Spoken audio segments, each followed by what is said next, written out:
Donc on repart encore pour une autre tentative et j'espère par la grâce de Dieu que nous pourrons aller jusqu'au bout de cet autre direct.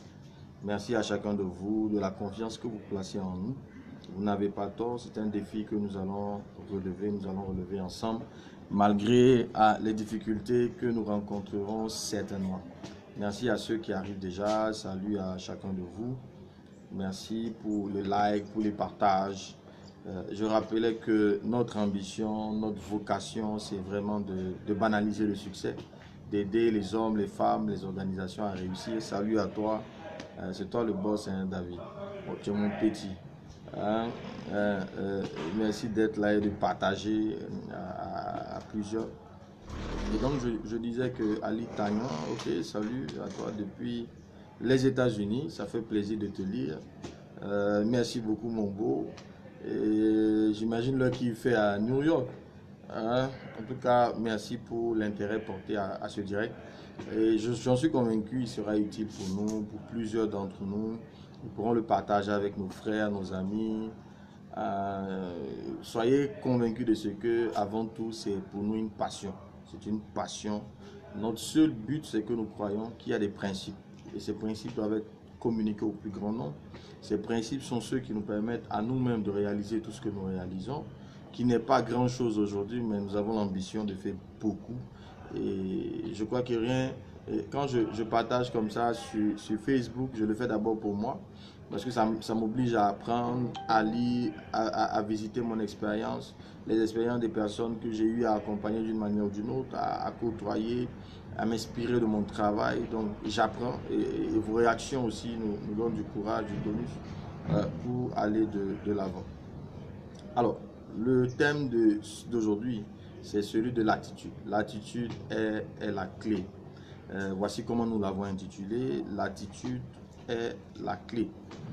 Alors nous voulons donc parler de l'attitude, de son importance et pouvoir vous faire la preuve que si nous avons la bonne attitude, nous pourrons relever n'importe quel défi. Je veux commencer mon intervention avec deux citations ce matin.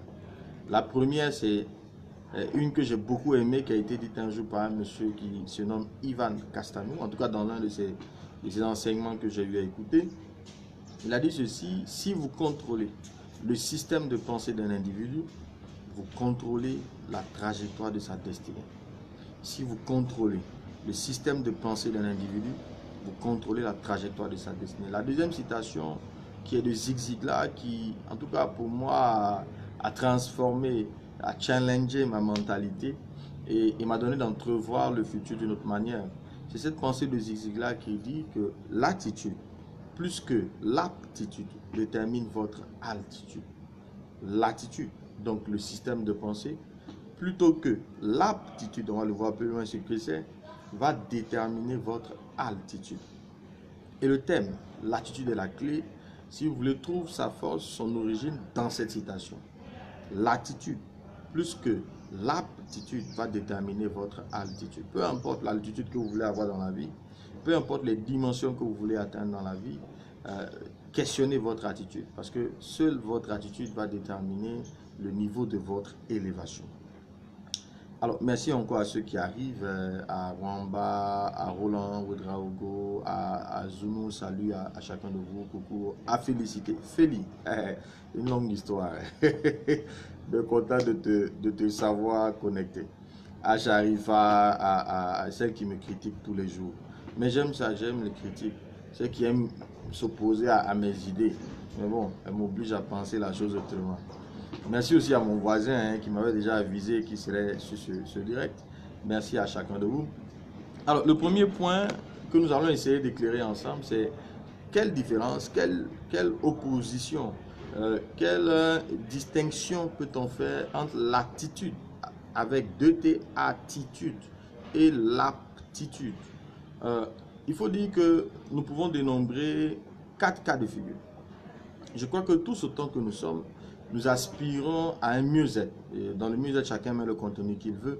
Pour moi, un des mieux-être, c'est que ma famille soit heureuse, soit en bonne santé, en paix, connectée avec mon Dieu, mais aussi que j'ai beaucoup d'argent et que j'ai l'impact sur un grand nombre de personnes, que ma vie puisse être utile à un grand nombre de personnes.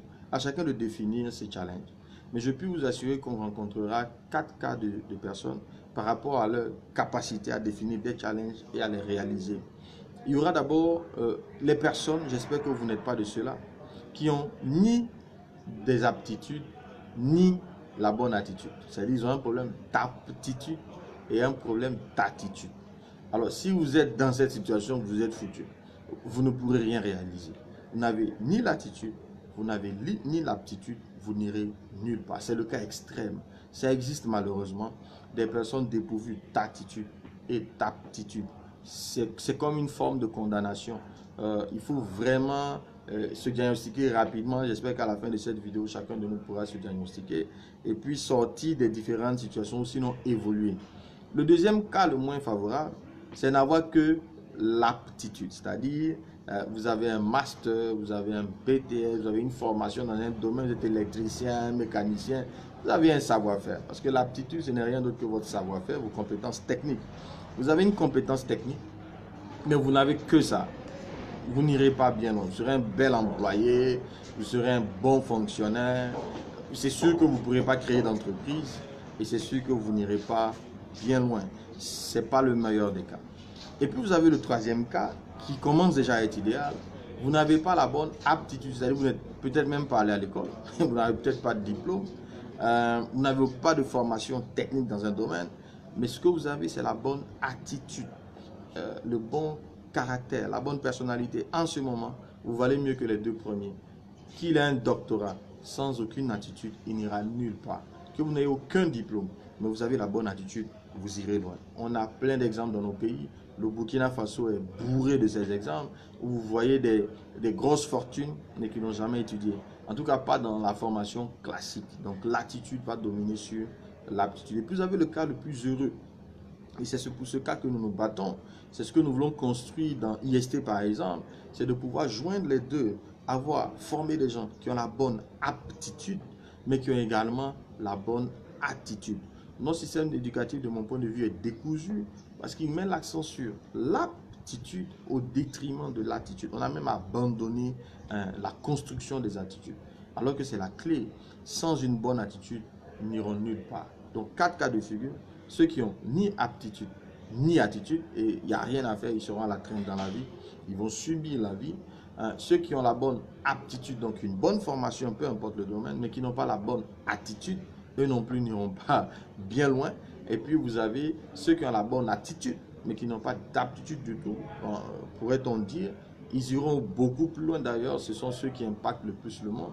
Et puis vous avez ceux qui ont les deux, la bonne attitude et la bonne aptitude, parce qu'ils ont une très bonne formation, mais qui est dopée par une bonne attitude. Et eux, certainement, vont bouleverser le monde. Je souhaite que chacune des personnes qui nous écoutent, qui vont écouter cette vidéo, soit de ceux-là qui développent la bonne attitude, mais également la bonne aptitude. Il est important de se former, mais se former seul ne suffit pas. Alors, c'est quoi l'aptitude? Je crois que c'est très simple à définir. Hein? Aptitude, A-P-T-I-T-U-D-E, aptitude. C'est le diplôme, c'est la formation technique. Vous pouvez être un bon mécanicien, un bon électricien, un bon vendeur, quoi d'autre, un bon maçon, un bon comptable, un bon banquier. Vous êtes très bien formé, techniquement bien formé. Mais je vous assure que si vous n'êtes que technique, vous êtes en danger. Mon métier, ça fait plus de 12 ans que je parcours, au moins 10 ans en tout cas, que je mets mon talent, mes dons au service des entreprises. Je peux vous dire que j'ai vu des gens très doués techniquement, mais très incompétents émotionnellement, d'un point de vue attitude. Et malheureusement, ils sont frustrés, ils ne vont nulle part, ils n'ont aucun impact et ils finissent généralement leur carrière dans l'amertume, avec très peu de résultats. Donc l'attitude, c'est la formation technique. Je ne nie pas son importance, mais je dis que la formation technique seule ne fabriquera que des chômeurs, que des frustrés, que des aigris, des gens avec un niveau d'impact très faible. Bonjour à toi, Octavie, une femme d'attitude, hein, c'est ça. Ok. Alors, le deuxième volet, c'est l'attitude. Qu'est-ce que c'est que l'attitude? C'est vraiment un sujet de réflexion. J'invite chacun de vous à investir du temps encore et encore, à pouvoir au mieux, par vous-même, définir cette notion, à pouvoir travailler davantage, à acquérir cette notion, à transformer vos vies, parce que c'est possible. On va vous proposer des pistes mais j'ai dit en 15-20 minutes. Octavie qui nous demande de durer plus longtemps. J'espère qu'on pourra durer plus longtemps. En tout cas, ce serait très très difficile de pouvoir en 20 minutes, 30, même en une heure, résoudre la question. Vous pourrez rentrer en contact avec nous pour ceux qui sont prêts à payer du coaching, parce que là, il va falloir payer. Vous pourrez également vous former vous-même ou aller à des séances d'autres coachs. Il y en a plein de plus en plus, des gens assez sérieux qui font du bon boulot. Vous pouvez lire, on verra toutes les méthodes qui existent et qui peuvent vous permettre de doper votre attitude. Donc, l'attitude, c'est le caractère, c'est la personnalité, c'est le système de pensée, ce sont les valeurs. Et je dis, contrairement à ce qu'on croit, être compétent techniquement ne compte pas vraiment. Le plus important, c'est d'être compétent émotionnellement. De quoi est composée cette compétence émotionnelle? De quoi est composé ce qu'on va appeler ce caractère ou cette personnalité?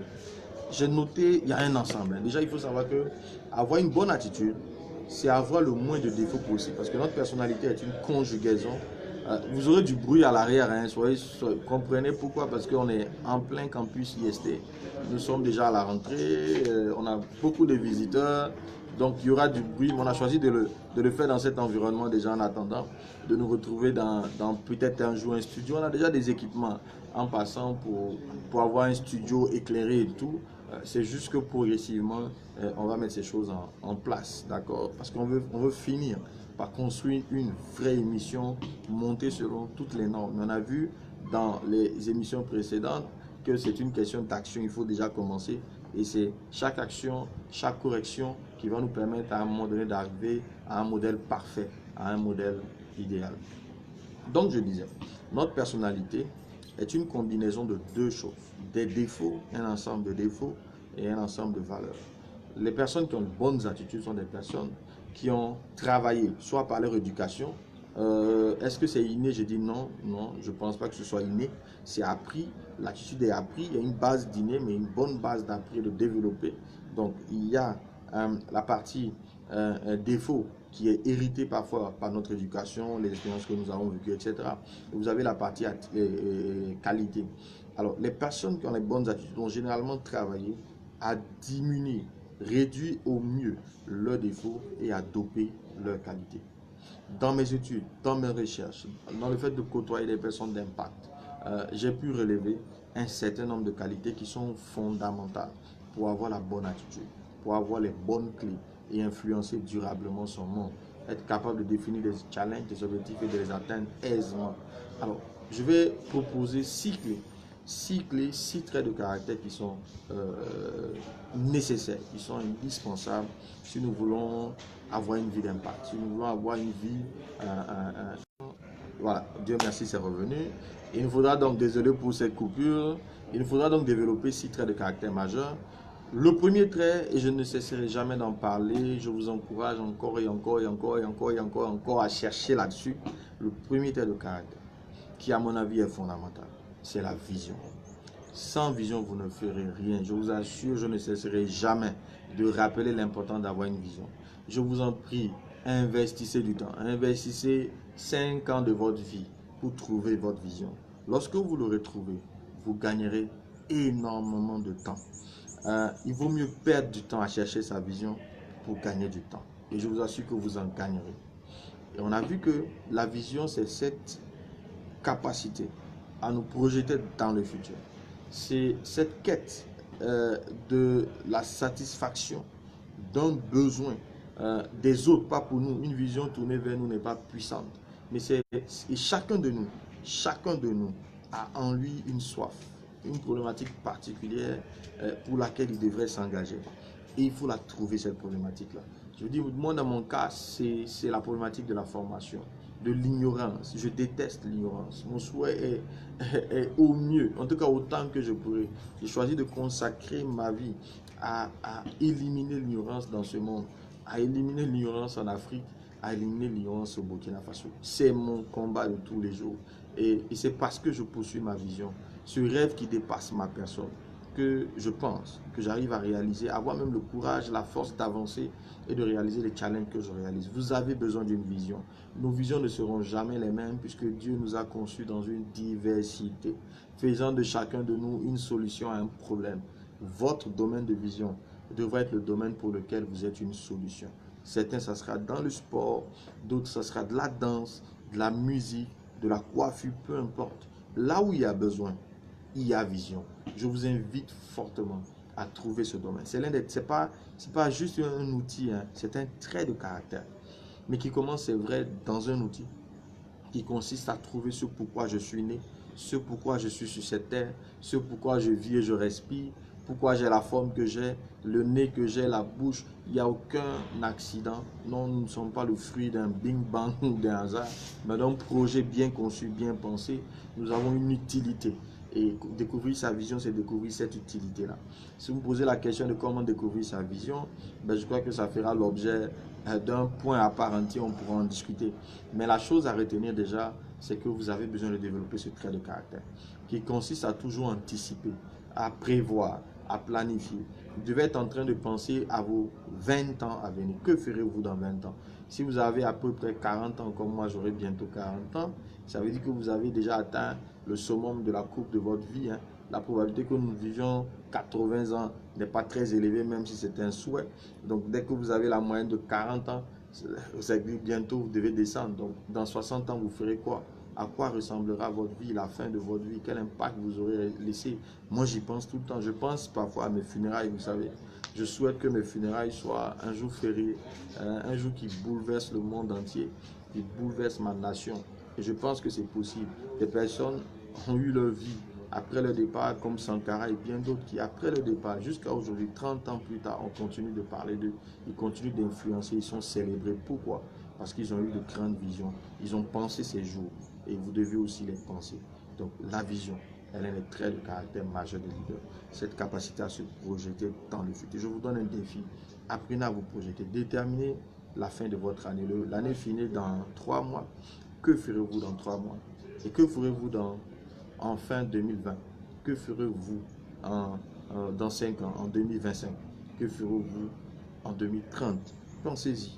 Pensez-y vraiment. Déterminez ce que vous voulez. Et vous verrez que ces choses s'accompliront. Vous voyez, aujourd'hui, quand on se retrouve dans le domaine de la formation diplômante, ce n'est pas un accident. Je vous l'ai dit, je l'ai répété, ça fait 10 ans qu'on l'a pensé. Depuis le jour où je déposais ma lettre de démission, j'avais déjà résolu qu'un jour ou l'autre, j'ouvrirai une école. C'est possible. Et tout ce que nous faisons vient de là. Notre capacité, c'est vrai, à être dans un couloir bien précis, mais également à définir le futur que nous voulons et à travailler pour le réaliser. Alors, la vision n'est pas un vœu pieux, un simple souhait. C'est une combinaison de projection dans le futur, mais aussi d'action. Donc, ce trait de caractère-là, il y a énormément d'écrits là-dessus sur Internet. Tapez, faites des recherches, lisez des livres, mais faites-le, je vous en supplie. Ne vous contentez pas de dire c'est intéressant ce qu'il a dit et puis le ranger. Non, cherchez. J'ai cherché. Cherchez aussi à votre tour. À la vision, il faut ajouter l'amour. On l'a dit la dernière fois, c'est l'amour qui donne la puissance à l'action. La vision se définit, en tout cas un auteur l'a défini comme un rêve passé à l'acte. Donc c'est cette projection du futur, mais qui est accompagnée d'action. Nous avons vu que l'amour, sinon la passion, c'est une combinaison d'amour et de colère. Donc la colère qui va nous pousser à l'action. En réalité, on ne peut pas parler de vision sans parler d'amour. C'est votre domaine d'amour. Et nous avons dit que l'amour, ce n'est pas le sentiment que nous avons d'aimer une chose. Ce n'est pas le plat que vous aimez manger. Ce n'est pas non plus la femme que vous adorez à cause de ses formes. Non, l'amour, c'est une décision, c'est une résolution à résoudre un problème qui vous empêche de dormir, une situation qui vous met en inconfort. L'amour, c'est ça. On ne parle pas ici de passion, on ne parle pas d'amour charnel, on ne parle pas on a dit la dernière fois de philéo ou de éros, mais on parle de l'amour agapao. Cette décision, ce choix d'être utile, d'impacter, d'être prêt à payer le prix. Donc l'amour accompagnera généralement, en tout cas toujours, l'action des grands hommes.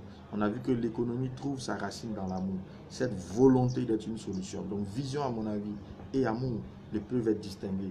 Ils sont deux valeurs qui doivent toujours travailler ensemble si nous voulons avoir une humanité plus belle, plus harmonieuse, hein, parce que les visions que nous aurons seront empreintes d'amour, une ferme volonté d'être utile aux autres. La troisième valeur que je vais partager avec chacun de nous, c'est l'humilité. Voici une valeur qui m'a été apprise dans la douleur, parce que j'ai été pendant longtemps assez arrogant, fier de moi, orgueilleux, aimant la compétition, peut-être parfois un peu trop. Et puis un jour, j'ai dû apprendre l'humilité. Et vous voyez, quand vous découvrez l'humilité, d'abord le leadership, hein, quand on apprend le leadership, ça nous rend, pour moi, le plus petit niveau de leadership, ça existe.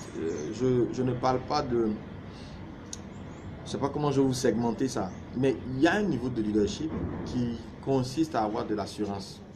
Et cette assurance prend rapidement la forme de l'orgueil. On cherche à dominer et écraser tout ce qu'on rencontre. Quand on rentre dans un environnement, on dit ah, il rayonne, il a le charisme. Pour moi, ça c'est un commencement de leadership, mais ce n'est pas le vrai leadership. Le vrai leadership puise sa force dans l'humilité, dans le fait de ne pas écraser les autres, mais de les servir, dans le fait de les élever, de les bâtir. Avant, quand j'avais commencé à utiliser le leadership, j'avais tendance à m'imposer, à dominer, que mes points de vue soient ceux qui soient retenus. Quand j'arrive quelque part, je vais être la personne vue, on marche le port fier, on prend une allure, on dit ouais, quand il marche, il ressemble à un leader. Je ne suis pas sûr que ce soit véritablement du leadership. Je dis, c'est un bon niveau parce qu'au moins on ne subit plus les autres, c'est déjà bien. Mais c'est qu'on a déplacé le complexe de l'infériorité, nous sommes passés à un complexe de supériorité, à dominer les autres. Et ça, c'est pas du leadership. Le leadership doit libérer les autres. Le leadership doit épanouir. Et vous ne pouvez avoir ce genre de leadership d'impact, avec un impact durable que dans l'humilité. Une volonté ferme de servir les autres, de les rendre meilleurs, de trouver chaque personne que vous rencontrez comme étant supérieure à vous, de le servir, de l'honorer, de le respecter, quelle que soit sa condition humaine, parce que vous n'êtes supérieur à personne. Je ne suis supérieur à personne. Mais attention, de l'autre côté aussi, je ne suis inférieur à personne. L'humilité ne veut pas dire être petit, être faible, être incapable. Non, ça n'a rien à voir. L'humilité, c'est être fort, être grand, être puissant, mais décider de mettre sa force, sa grandeur, sa puissance au service des autres, de ne pas l'utiliser contre les autres.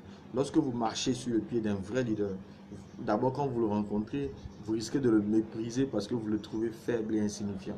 Mais au bout d'un temps de collaboration, vous allez vous rendre compte que, attends, c'est l'humilité. Ouais, c'est plus beau, ça ressemble à, à une botte secrète, vous voyez. Votre adversaire se pense plus fort que vous. Et puis au bout d'un moment, il se rend compte, tiens, j'ai commis une grave erreur parce que ce gars-là, il est beaucoup plus fort que moi. Mais il a choisi de ne pas m'écraser avec sa force, de ne pas avoir un leadership qui fait waouh, quand vous passez que pas tout le monde vous remarque. C'est pas ça le vrai leadership. Le vrai leadership, c'est le service, c'est l'humilité. Mais je dis bien, ça n'avait pas dit se laisser écraser. Je donne une illustration. J'entends souvent des femmes me dire, je suis soumise à mon mari. Mais quand vous l'écoutez, ce n'est pas de la soumission. Et c'est là où je veux qu'on comprenne l'humilité. Je fais une analogie. Elle dit, je suis soumise à mon mari. J'ai dit, mais pourquoi tu es soumise? Elle dit, mais j'ai pas le choix. Si je le laisse, qui va me prendre? Ça, c'est pas de la soumission. Ça, c'est de la résolution. Comment je dire? Elle estime qu'elle n'a plus le choix. Donc, elle n'a rien d'autre à faire que de se soumettre. Elle est résignée. C'est de la résignation. Ce n'est pas de la soumission. La soumission est une femme qui sait que si elle quitte son mari dans l'instant, elle continuera à vivre. Si elle se sépare de son mari, il y a plein d'autres hommes qui sont intéressés de la prendre pour épouse. Mais elle décide, malgré les faiblesses de son mari, malgré ses incapacités, malgré son mauvais comportement, elle décide, quand bien même elle est libre de faire autrement, de se soumettre à lui. Donc c'est un choix de liberté. C'est pourquoi je dis quelqu'un qui n'a pas d'argent, parce qu'on pense que humilité c'est pauvreté. Quelqu'un qui n'a pas d'argent me dit je suis humble, j'y crois pas du tout, c'est même pas possible. Que tu puisses être pauvre et humble, c'est pas possible. Tu peux l'être, mais tu ne pourras pas le savoir. Attends d'avoir de l'argent pour parler d'humilité. D'accord? Donc l'humilité est une valeur qui fait les grands leaders. Les vrais leaders sont empreints d'humilité. Il peut rouler dans une grosse voiture, il peut avoir une belle maison, mais quand vous le rencontrez, vous êtes étonné de sa simplicité. Donc l'humilité, comme troisième valeur qu'il faille développer. Ensuite, il faut de l'audace. Tous les grands hommes que j'ai eu la chance de côtoyer, dont j'ai lu les livres, toutes les études que j'ai faites, sans audace, vous ne ferez rien. D'abord, l'humilité même demande de l'audace. L'amour demande de l'audace. La vision demande de l'audace. Parce que parfois, vous allez emprunter un chemin que personne n'a jamais emprunté. Il vous faut de l'audace. Mon souhait, c'est de construire des étudiants, des hommes et des femmes qui ont de l'audace, qui prennent des chemins, on te dit c'est pas possible, on n'a jamais fait, tu dis je vais le faire. Ouais, quand on décide de faire la vidéo, on a plein d'observations comme ça. Est-ce que tu vas tenir? Ça va pas être difficile, tu t'exposes les gens, ouais, mais il faut de l'audace. Si tu n'as pas d'audace, tu ne pourras pas ouvrir des chemins nouveaux. Moi, j'ai décidé d'avoir une vie effervescente. Comme disait mon ancien patron, que je salue au passage au cas où il voit cette vidéo, Félicité de qui je parle, félicité. Je préfère une vie effervescente à une mort en bon ordre. Hein. On peut mourir dans le bon ordre, avec une vie tranquille. Puis on peut décider avec audace d'avoir une vie difficile, de relever des challenges constamment. Quelqu'un que je respecte également beaucoup m'a dit cette illustration en Maury. Monsieur Seydou Zagré, président, directeur du cabinet du président du FASO, disait en Maury, hein, je m'excuse auprès de ceux qui ne peuvent pas le Maury, mais je traduis pour vous. Et mon Maury n'est pas très bon aussi. Hein. Rola yela, pour dire un homme c'est le problème. Et quand tu te lèves le matin, en tant qu'homme, tu dois chercher un problème, tu rentres dedans, tu le résous et tu sors. Et quelqu'un avait traduit ça en disant tu deviens un héros. D'accord? Donc il faut de l'audace, il faut du courage pour agir contre tous. Agir malgré qu'on te dit c'est pas possible. Agir malgré les difficultés. Il faut du courage. Tous les grands hommes sont courageux. Le courage n'est pas l'absence de peur. C'est pas qu'on n'a pas peur. Quand j'ai décidé de lancer l'école, mais je vous assure que j'avais peur. J'ai fait des nuits blanches parce que j'avais le choix entre sécuriser peut-être du revenu et puis prendre du risque. Ça fait peur. Mais c'est malgré la peur que nous agissons. Chaque rentrée, on a peur.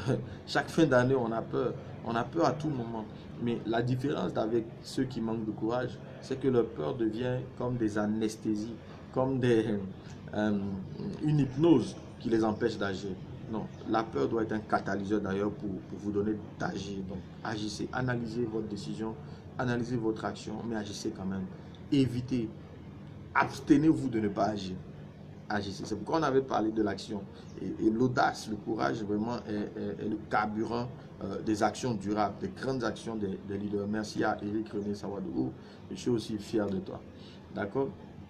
Cinquième trait de caractère, c'est la rigueur. Tous les grands hommes, tous ceux qui font de grandes choses sont rigoureux. C'est quoi la rigueur? C'est le respect des engagements. Que ton oui soit oui, que ton non soit non. Quand tu décides de faire une chose, tu la fais au-delà des attentes de ceux qui veulent que tu fasses. Tu dois aller jusqu'au bout et bien faire. Faire au-delà. Faire plus que. Être dans le détail. L'impact, là, le succès, il n'est pas dans la généralité. Il est dans le détail. Une course de 100 mètres se gagne à un cheveu près. Le cheval qui t'a fait perdre ton quintet gagnant là, c'est juste l'oreille qui est passée avant l'oreille de l'autre. C'est un détail qui peut vous faire passer de pauvre à riche, de succès à échec. C'est un détail. Et la rigueur dans tout ce que nous faisons est fondamentale. Trop d'Africains sont peu rigoureux, se contentant du strict minimum, du simple. Le peu nous suffit. Non, il faut aller au-delà. Il faut toujours chercher à mieux faire. Il faut de la rigueur. J'ai dit, je préfère une vie. Soyez sûr que chaque année, je vous apporterai quelque chose de nouveau. En public ou en privé, peu importe. Parce que je ne peux pas avoir la même vie tout le temps. Cette monotonie, la même risque de me tuer. J'ai besoin d'action, j'ai besoin de dynamique. Mais ça va demander de la rigueur, de faire autant de choses à la fois et de faire toutes ces choses bien en même temps. Il faut de la discipline. Il faut de la rigueur. D'accord? Cinquième trait de caractère, rigueur. Le sixième trait de caractère, c'est la persévérance. Il faut être persévérant. Aller jusqu'au bout. Jusqu'au bout. Je raconte cette petite histoire pour illustrer la persévérance. Un homme arrive un jour sur une île. Arrivé sur une île, il voit deux publics. Une partie de l'île qui était immensement riche, avec de belles maisons, de belles rues. Et une autre partie de l'île qui était extrêmement pauvre. Et il demande à un habitant de l'île, mais pourquoi cette dualité sur cette île? Et l'habitant de lui dit que tu vois les plus belles maisons là, elles sont habitées par les Chinois. Et que les plus vilaines maisons, les quartiers les plus délabrés sont habités par les autochtones. Et quand les Chinois sont venus sur l'île, eux ils étaient pauvres. Mais ils ont eu pitié quand ils ont vu les Chinois. Tellement les Chinois étaient pauvres. Tellement les Chinois étaient pauvres. Mais en quelques années, les Chinois contrôlaient l'île. Il dit mais pourquoi? C'est comment c'est arrivé? Que les Chinois sont arrivés avec une seule phrase. La phrase veut dire gambare en chinois, un mot chinois qui veut dire gambare. Et gambare veut dire essaie encore, continue d'essayer, n'abandonne pas. Et c'est tout ce que les Chinois avaient. Et quand ils se rencontraient, ils se savaient gambare, gambarer. Et quelles que soient les activités que les autres négligeaient, que les autres banalisaient, ces Chinois prenaient ces activités-là et ils les menaient encore et encore, avec persévérance, avec gambarer, jusqu'à ce que n'abandonnez jamais. Les grands hommes persévèrent. Pas qu'ils n'ont pas de difficultés, mais ils persévèrent jusqu'à trouver la faille. D'accord? Donc je vous invite à persévérer. Soyez persévérants. En résumé, 6 traits de caractère. 1. La vision. 2. L'amour. 3. L'humilité. 4. L'audace. 5. La rigueur. Et enfin, la persévérance. Alors, est-ce que j'ai la possibilité d'acquérir ces traits de caractère? Puis-je devenir plus rigoureux? Puis-je être plus humble? Est-ce que je peux passer de la peur à l'audace? J'affirme que oui, il est possible. Ma vie est un exemple. Plein de personnes qui réagissent sur ce groupe peuvent vous le dire. De l'homme que j'étais, j'ai des amis d'enfance, hein, il y a eu Diouf qui est là, qui peut partager. Il y a pas mal de personnes qui m'ont vraiment connu dans mes différentes phases et dans ma transformation. Nous sommes sur Facebook, c'est ouvert. Vous pouvez avoir toutes sortes de critiques, de commentaires. Je suis ouvert, ma vie, je dis, j'ai choisi de faire de ma vie un témoignage, un exemple. Salut à toi, Madame Bureau, Sadia, et je l'assume, hein, d'accord? Donc, est-ce qu'on peut changer? J'affirme que oui. Mais je crains que ça fasse l'objet de notre prochain point, pour que tu aies envie de revenir encore et de savoir comment c'est possible de changer. Mais il est clair, comme j'ai dit, que sur cette page, on ne pourra pas résoudre tous les problèmes. Il va falloir certainement poursuivre par vous-même. Il faut payer aussi. Hein, l'Africain aime tout ce qui est gratuit, alors que la gratuité rend pauvre. Et éviter tout ce qui est gratuit, il faut payer.